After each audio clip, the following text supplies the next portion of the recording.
Saya katakan maaf ini intern gitu ya, hanya untuk guru-guru, teachers, dan staff yang ada di HFS. Mereka tertarik sekali untuk mendengarkan renungan tentang siapakah yang terhormat. Karena memang Bapak Ibu Saudara yang terkasih dalam nama Tuhan Yesus Kristus, bicara tentang menjadi yang terhormat itu menimbulkan sebuah ekspektasi yang sangat besar memang gitu ya. Beda halnya kalau saya post judul khotbah manusia terkutuk gitu ya, terkutuklah manusia mengandalkan kekuatan sendiri. Wah, itu nggak ada yang respon tuh. Tapi kalau saya posting dengan judul siapakah yang terhormat, banyak peminatnya. Nah, Bapak Ibu, mari kita baca dulu Alkitab kita di dalam Markus 10 ayat 35 sampai 45 yang menjadi dasar perenungan kita pada siang hari ini. Markus pasal 10 ayat 35 sampai 45. Demikian firman Tuhan. Kita mulai dari ayat 35. Saya sudah siapkan. Bapak Ibu bisa perhatikan screen di depan supaya kita bisa sama-sama mengikuti dan fokus. Lalu Yakobus dan Yohanes, anak-anak Zebedeus, mendekati Yesus dan berkata kepadanya, "Guru, kami harap supaya engkau kiranya mengabulkan suatu permintaan kami." Jawabnya kepada mereka, "Apa yang kamu kehendaki aku perbuat bagimu?" Lalu kata mereka, "Perkenankanlah kami duduk dalam kemuliaan-Mu kelak, yang seorang lagi di sebelah kananmu dan yang seorang di sebelah kirimu." Tetapi kata Yesus kepada mereka, "Kamu tidak tahu apa yang kamu minta. Dapatkah kamu meminum cawan yang harus kuminum dan dibaptis dengan baptisan yang harus kuterima?" Jawab mereka, "Kami dapat."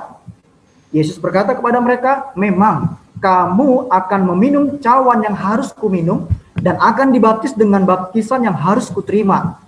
Tetapi hal duduk di sebelah kananku atau di sebelah kiriku, aku tidak berhak memberikannya.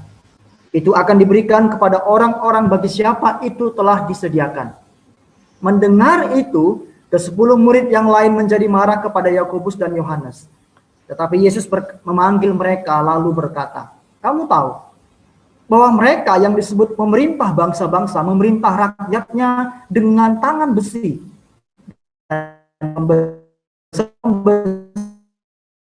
dan menjalankan kuasanya dengan keras atas mereka. Tidaklah demikian di antara kamu. Barang siapa ingin menjadi besar di antara kamu, hendaklah ia menjadi pelayanmu. Dan barang siapa ingin menjadi yang terkemuka di antara kamu, hendaklah ia menjadi hamba untuk semuanya. Karena Anak Manusia juga datang bukan untuk dilayani, melainkan untuk melayani dan untuk memberikan nyawanya menjadi tebusan bagi banyak orang. Bapak Ibu Saudara yang terkasih, ada seorang GM di sebuah perusahaan besar mengundurkan diri. Lalu dia memutuskan untuk pindah ke luar negeri.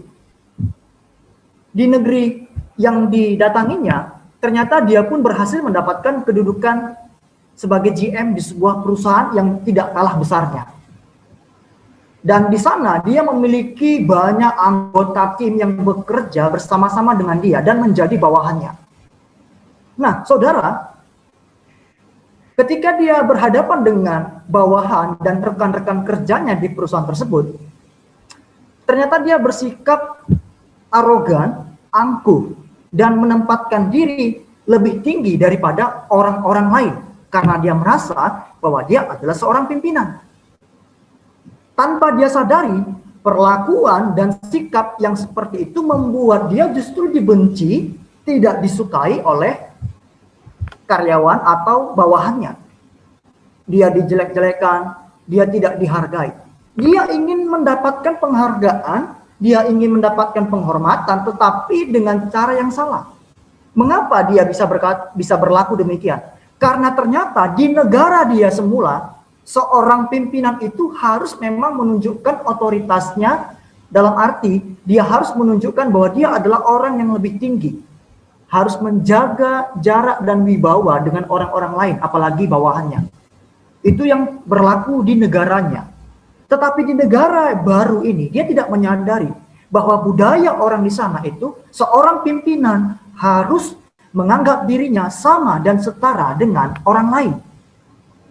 Saudara-saudara kita bahwa sebenarnya kita sebagai warga kerajaan Allah punya prinsip punya budaya yang berbeda dengan dunia. Kita adalah gereja atau eklesia yang dipanggil dari gelap ke dalam terang yang ajaib, otomatis gaya hidup kita, otomatis prinsip hidup kita tidak boleh sama lagi dengan dunia. Karena pada hakikatnya status kita, identitas kita menjadi warga kerajaan surga. Jadi hidup kita harus selaras dan sepadan dengan itu. Seseorang berkata yang bernama Dr. Seuss, a person, no matter how small. Seseorang itu tetaplah seseorang. Nggak penting, nggak perlu seberapa kecilnya dia. Nah, Bapak Ibu Saudara terkasih dalam nama Tuhan Yesus Kristus, satu hal yang harus kita pahami bahwa prinsip dunia bertentangan dengan prinsip kerajaan Allah, termasuk tentang hormat menghormati atau respect. Prinsip dunia bertentangan dengan prinsip kerajaan Allah. Dan pada saat ini kita akan belajar bersama-sama siapakah yang terhormat bagi kerajaan Allah atau di hadapan Allah. Bagi dunia, orang yang terhormat adalah orang yang memiliki jabatan, orang yang memiliki kedudukan, orang yang memiliki popularitas, orang yang memiliki kemampuan, orang yang memiliki kehebatan, orang yang memiliki harta dan sebagainya, atau status sosial yang tinggi. Itu bagi dunia, Bapak Saudara. Tetapi mari kita akan belajar siapa yang terhormat bagi Allah. Karena kita harus berpatokan kepada kebenaran firman Tuhan. Saya akan membahas bagian ini secara tekstual. Saya tidak akan lari dari teks yang tadi telah saya bacakan. Terlebih dahulu saya akan jelaskan, Bapak Saudara, suatu ketika Yakobus dan Yohanes itu meminta kepada Yesus, Tuhan, izinkanlah kami nanti mendapatkan kemuliaan. Satu di sebelah kananmu, satu di sebelah kiri. Lalu Tuhan menjawab, dapatkah kamu meminum cawan yang akan aku minum? Baptisan yang akan aku terima. Artinya begini, kalau kamu ingin mendapatkan kemuliaan bersama aku kelak, kamu harus menderita seperti apa yang aku alami. Tadi kita baca, mereka berkata, ya Tuhan kami dapat. Bapak Ibu, memang kalau kita belajar Alkitab, Yakobus itu adalah salah seorang, maksud saya, adalah seorang murid Yesus yang mati lebih dulu dibandingkan dengan murid-murid lain, Yakobus. Kalau kita baca dalam Kisah Para Rasul. Jadi dia mengalami penderitaan, dia mati syahid sebagai murid yang mati syahid yang pertama di antara 12 murid lain, di antara murid-murid lain. Nah, sementara Yohanes, kita tahu Yohanes itu usianya cukup tua, bahkan sampai 100 tahun. Apakah Yohanes tidak mengalami penderitaan? Mengalami. Selama dia dibuang di Pulau Patmos, dia mengalami penganiayaan, penderitaan, cemoohan, dijauhi oleh orang, dimaki oleh orang. Itu penderitaan yang dialami oleh Yohanes. Jadi Yakobus dan Yohanes, memang mereka benar-benar menerima cawan, menerima baptisan. Itu berbicara tentang penderitaan, Bapak Saudara. Ketika Tuhan berdoa di Taman Getsemani, Tuhan berkata, ya Bapa, kalau mungkin lalukanlah cawan ini. Cawan itu berbicara tentang penderitaan yang akan Tuhan Yesus alami. Dan Tuhan berkata, tapi bukan kehendakku, tetapi kehendak-Mu lah yang jadi. Nah, Bapak Ibu, lalu Tuhan berkata, kamu tahu bahwa pemerintah itu memerintah rakyatnya dengan tangan besi. Pemimpin-pemimpin di dunia ini memerintah dengan otoritas mereka, atau mungkin bersikap otoriter. Mereka menunjukkan kekuasaan mereka bahwa mereka pemimpin itu di dunia. Dan Tuhan berkata, tapi kamu sebagai orang-orang percaya, kalau kamu ingin yang menjadi terbesar atau terhormat, maka yang pertama adalah apa? Kita harus menjadi orang yang melayani sesama. Bapak Ibu, itu jelas tertulis dalam ayat 43. Dikatakan demikian, tidaklah demikian di antara kamu, barang siapa ingin menjadi besar di antara kamu, perhatikan baik-baik, hendaklah ia menjadi pelayanmu. Bapak Ibu, dalam bahasa Yunani, kita tahu bahwa Alkitab kita, Perjanjian Baru ini ditulis dalam bahasa Yunani. Itu, kata pelayan menggunakan kata diakonos. Diakonos. Itu sebabnya sekarang di gereja-gereja kita kenal istilah diaken gitu ya. Diaken artinya pelayan Tuhan. Jadi apa arti diakonos? Kata diakonos itu diartikan sebagai pelayan dalam hubungannya dengan pelayanan atau pekerjaannya, diakon. Jadi kata diakonos itu erat kaitannya dengan pekerjaannya yang melayani. Artinya seorang pelayan atau diakonos itu punya kewajiban satu, melayani. Bapak Ibu Saudara, Tuhan berkata, kalau kita ingin menjadi orang terbesar, orang yang dihormati, justru kita harus menjadi pelayan bagi yang lain. Menjadi diakonos bagi yang lain. Tuhan Yesus yang adalah Allah, Raja di atas segala raja. Dia mau menjadi hamba, menjadi pelayan di tengah-tengah umatnya. Di dalam Lukas pasal 22 ayat 27, firman Tuhan berkata begini, sebab siapakah yang lebih besar, yang duduk makan atau yang melayani? Bukankah dia yang duduk makan? Tetapi aku ada di tengah-tengah kamu sebagai pelayan. Tuhan berkata, aku ada di tengah-tengah kamu, umat manusia, itu sebagai pelayan, Bapak Saudara. Nah, jadi Tuhan menempatkan dirinya sebagai seorang pelayan, sebagai seorang diakonos. Oleh sebab itu mari kita membuang semua keinginan untuk dilayani oleh orang lain. Dan kita belajar untuk melayani orang lain. Di dalam Markus pasal 10 ayat 45 bagian A dikatakan begini. Karena anak manusia datang bukan untuk dilayani, tetapi untuk melayani. Bapak Ibu Saudara yang terkasih dalam nama Tuhan Yesus Kristus. Saya percaya setiap orang, setiap manusia pasti senang dilayani. Dan keinginan kita sebagai manusia seringkali mungkin inginnya kita dilayani. Tetapi prinsip firman Tuhan mengatakan kepada kita, justru yang terbesar, yang dihormati, yang terhormat bagi Allah adalah mereka yang melayani. Bapak Saudara, mari kita lakukan segala tanggung jawab yang diberikan Tuhan kepada kita sebagai guru, sebagai pendidik, sebagai hamba Tuhan, dan lain-lain sebagainya dengan segenap hati kita. Kita lakukan semuanya itu seperti untuk Tuhan, bukan untuk manusia. Lakukan segala sesuatu dengan segenap hati, dengan kesungguhan. Kita bertanggung jawab bukan kepada manusia, tetapi kepada Tuhan. Saya percaya, ketika kita punya hati yang mau melayani, apapun tanggung jawab, apapun yang Tuhan berikan, tugas-tugas yang Tuhan berikan bagi kita akan lakukan dengan segenap hati kita, dan penuh dengan tanggung jawab kepada Tuhan. Bapak Ibu, dalam dunia bisnis, kita mungkin sudah sering sekali mendengar istilah customer service gitu ya. Service center, lalu service excellence, lalu ada yang namanya after sales service. Kenapa? Perusahaan-perusahaan atau dunia bisnis itu banyak menggunakan istilah-istilah yang berkaitan dengan pelayanan tersebut.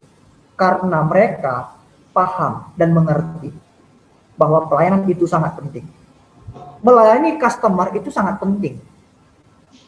Ketika mereka dapat melayani customer dengan baik, maka mereka akan mendapatkan kepercayaan dan mendapatkan profit atau keuntungan. Nah, bagaimana dengan kita sebagai anak Tuhan? Sadarkah kita bahwa melayani itu adalah sesuatu yang penting? Meskipun motivasi kita melayani orang bukan untuk mendapatkan keuntungan. No. Motivasi kita melayani itu adalah supaya kita mempermuliakan Bapa kita di surga. Just it. Hanya itu. Bukan untuk mendapatkan pengakuan, bukan untuk mendapatkan apresiasi, bukan untuk mendapatkan hal-hal lain, pujian dari orang, bukan. Tetapi kita melayani orang dengan kesungguhan hati, itu untuk mempermuliakan nama Tuhan.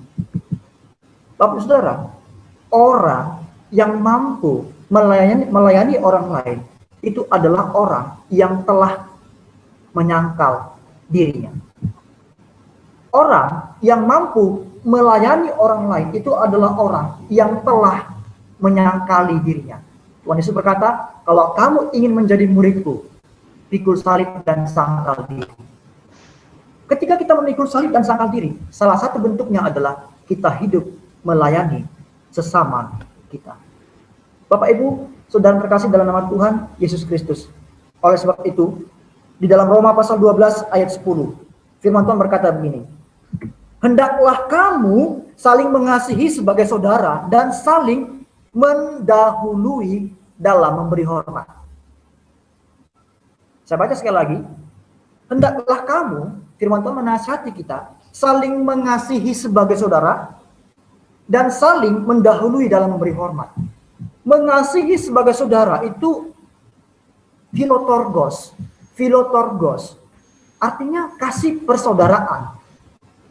Orang juga seringkali menggunakan istilah Philadelphia, kasih persaudaraan. Bapak Ibu, namanya saudara itu tidak ada yang namanya musuh selamanya. Saya punya saudara laki-laki dan saya seringkali, waktu kecil dulu saya seringkali berselisih paham, konflik, bahkan berkelahi dengan dia ketika saya masih kecil dengan saudara saya yang laki-laki. Bapak Ibu, tetapi dalam konflik yang kami alami, ketika adik saya itu diganggu oleh orang lain, meskipun kami sedang konflik dan saya tahu bahwa dia sedang diganggu oleh orang lain, saya akan pasang badan, saya akan maju untuk melawan orang yang mengganggu atau menjahili dia. Meskipun tadi saya dengan dia sedang konflik. Kenapa? Karena hubungan persaudaraan nggak bisa dibohongi dan nggak bisa diputuskan. Bapak Ibu, kita sebagai manusia, firman Tuhan berkata, konflik antar sesama itu mempertajam kita. Konflik nggak bisa kita hindari. Yang penting adalah respon kita untuk menghadapi konflik-konflik dengan orang-orang di sekitar kita. Seharusnya konflik itu membuat kita semakin tajam, membuat kita semakin terasah. Karakter kita dibentuk sesuai dengan kehendak Tuhan. Kalau kita bertemu dengan orang yang selalu membuat kita jengkel, membuat kita marah, mungkin Tuhan sedang melatih kesabaran dan pengampunan kita. Jadi mari kita memiliki respon yang benar. Mari kita mau sungguh-sungguh mengasihi sebagai saudara dan saling berlomba-lomba untuk memberikan hormat satu dengan yang lain. Saya percaya kalau kita sebagai pendidik, sebagai guru, saling mendahului dalam memberi hormat, HFS itu seperti penuh dengan kemuliaan Allah gitu ya. Ya kan? Jadi orang akan merasakan sesuatu yang luar biasa, hadirat Allah gitu ya. Karena apa? Karena hidup kita yang saling menghormati, saling mendahului, tidak menuntut. Aku tidak hormat kamu karena kamu tidak hormat kepada saya. Bukan, itu bukan prinsip firman Tuhan Bapak Ibu. Kalau kita mengasihi orang yang mengasihi kita, apakah upah kita? Apakah bedanya kita dengan orang lain? Tidak ada, kata firman Tuhan. Orang di luar sana pun bisa melakukannya, bahkan mereka lebih daripada kita. Kalau hanya kita mengasihi orang, menghormati orang karena mereka mengasihi dan menghormati kita. Oleh sebab itu mari kita bersama-sama pada siang hari ini belajar untuk benar-benar mau melayani sesama kita. Siapakah yang terhormat? Yang kedua adalah orang yang rendah hati. Hal ini tertulis dalam ayat 44. Dan barang siapa ingin menjadi yang terkemuka di antara kamu, dikatakan apa? Hendaklah ia menjadi hamba. Bukan untuk satu orang, bukan untuk suami atau istri, bukan untuk saudara atau keluarga, tapi untuk semuanya. Bapak Ibu, dalam bahasa Yunani, kata hamba itu menggunakan kata doulos. Apa arti doulos? Apa perbedaan doulos dan diakonos tadi? Akan saya jelaskan. Kata doulos itu diartikan sebagai budak secara kodrat atau bond servant. Jadi kata doulos ini menekankan kepada kodrat, status sebagai hamba. Artinya hamba itu punya kedudukan yang rendah, bahkan hina. Statusnya rendah, nothing. Gak ada apa-apanya. Kalau tadi diakonos itu menekankan kepada pekerjaannya yang melayani, hamba di sini menekankan statusnya yang rendah. Dipandang hina, tidak dianggap. Nah, Bapak Ibu Saudara, Yesus yang adalah Tuhan telah merendahkan dirinya dengan mengambil rupa manusia. Dia mengosongkan dirinya, meninggalkan kemuliaannya untuk menjadi manusia. Supaya apa? Dia menjadi tebusan dosa bagi seluruh dunia. Bahkan yang luar biasa, sebelum Tuhan mati di kayu salib menebus dosa kita, dia terlebih dahulu memberikan teladan yang berharga dengan apa? Membasuh kaki murid-muridnya. Bapak Ibu, ini sebuah pelayanan yang luar biasa, teladan yang luar biasa yang Tuhan berikan bagi kita. Dikatakan demikian, lalu bangunlah Yesus dan menanggalkan jubah. Ia mengambil sehelai kain lenan dan mengikatkannya pada pinggangnya. Ayat 5, perhatikan baik-baik. Kemudian ia menuangkan air ke dalam sebuah basi dan mulai membasuh kaki murid-muridnya. Lalu menyekanya dengan kain yang terikat pada pinggangnya itu. Bapak Ibu, Tuhan itu telah memberikan teladan bagi kita. Tidak ada orang yang menderita melebihi dari penderitaan yang Tuhan Yesus alami. Tidak ada dan tidak akan pernah ada. Dia yang adalah Allah merendahkan dirinya, dihina. Dia yang tidak berdosa dijadikan berdosa, Bapak Saudara, untuk menebus dosa manusia. Kenapa kita sebagai manusia, sebagai orang percaya, tidak mau meneladani teladan yang telah Tuhan berikan? Kita masih aja ingin dihargai, dihormati orang sedemikian. Padahal Tuhan Yesus meninggalkan itu semuanya hanya untuk kita, bukan untuk dirinya. Nah, Bapak Ibu, mari kita buang segala ambisi negatif untuk menjadi orang terhormat dengan cara apa? Meninggi-ninggikan diri kita terhadap orang lain atau di hadapan orang lain. Ingat, itu prinsip dunia. Bahkan sebagian orang dunia pun tidak lagi melakukan hal itu. Perhatikan baik-baik. Orang dunia pun sebagian tidak lagi mendapatkan penghormatan dengan cara meninggikan diri di hadapan orang lain. Sebagian dari mereka tidak lagi demikian. Salah satunya adalah ini. Bapak Saudara. Albert Einstein berkata demikian. I speak to everyone in the same way, whether he is the garbage man or the president of the university. Aku berbicara kepada siapa aja itu sama caranya. Meskipun dia seorang tukang sampah atau seorang presiden universitas, sama. Mentang-mentang dia seorang tukang sampah, aku tidak berkata kasar, menghina atau tidak sopan kepada dia. Tidak. Albert Einstein ini bukan orang percaya, Bapak Saudara. Mungkin ada orang berkata dia adalah orang Kristen. Tidak, no.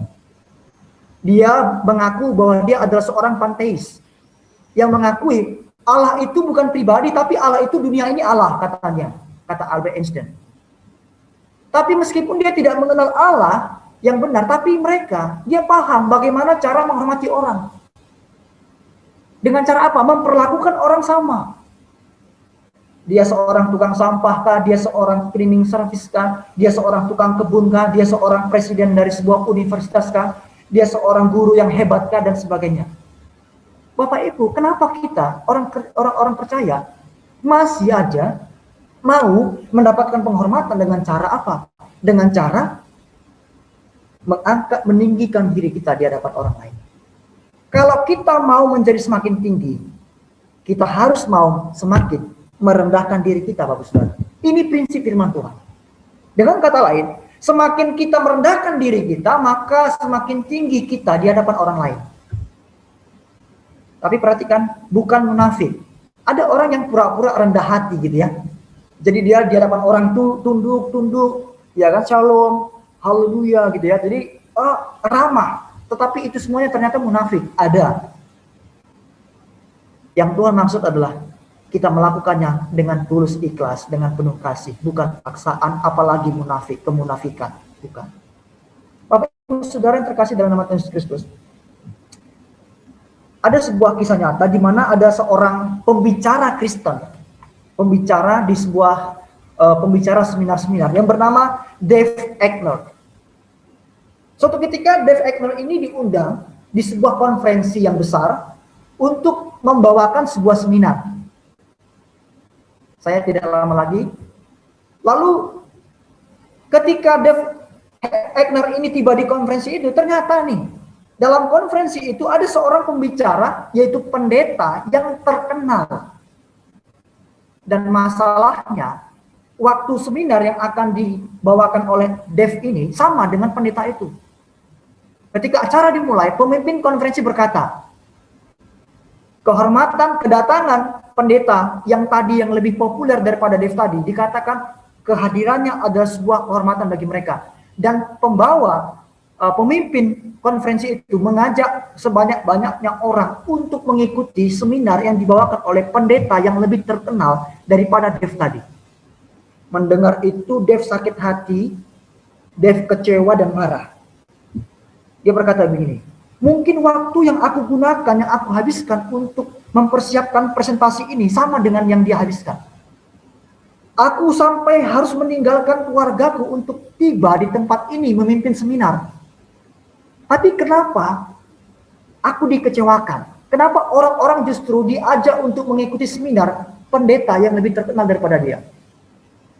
Ketika dia masuk ke ruang seminar, Roh Kudus mengingatkan dia bahwa dia telah berlaku sombong dan angkuh.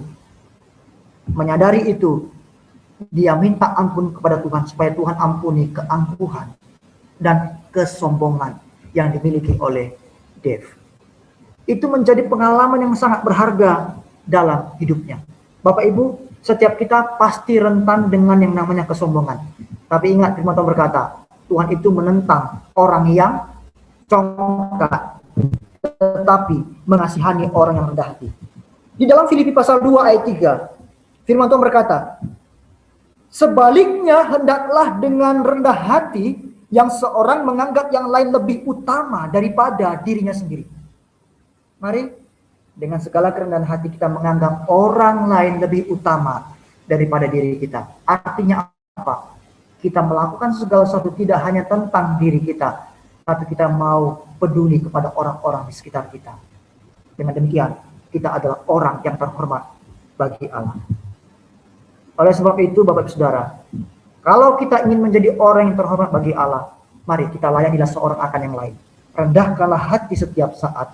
Itulah rahasia kerajaan Allah bagi siapa yang mau menjadi terhormat. Amin firman Tuhan. Tuhan Yesus memberkati kita semuanya. Mari kita sungguh-sungguh mau menjadi pelaku firman Tuhan. Kita tundukkan kepala kita, kita berdoa untuk meneguhkan firman Tuhan yang telah kita terima pada siang hari ini. Mari kita berdoa. Tuhan Yesus, kami bersyukur hari ini kami bisa belajar firman Tuhan. Mengajarkan kami untuk kami tidak mengikuti prinsip dunia. Kalau kami ingin menjadi terbesar atau menjadi orang yang terhormat bagi Allah, maka kami harus menjadi pelayan.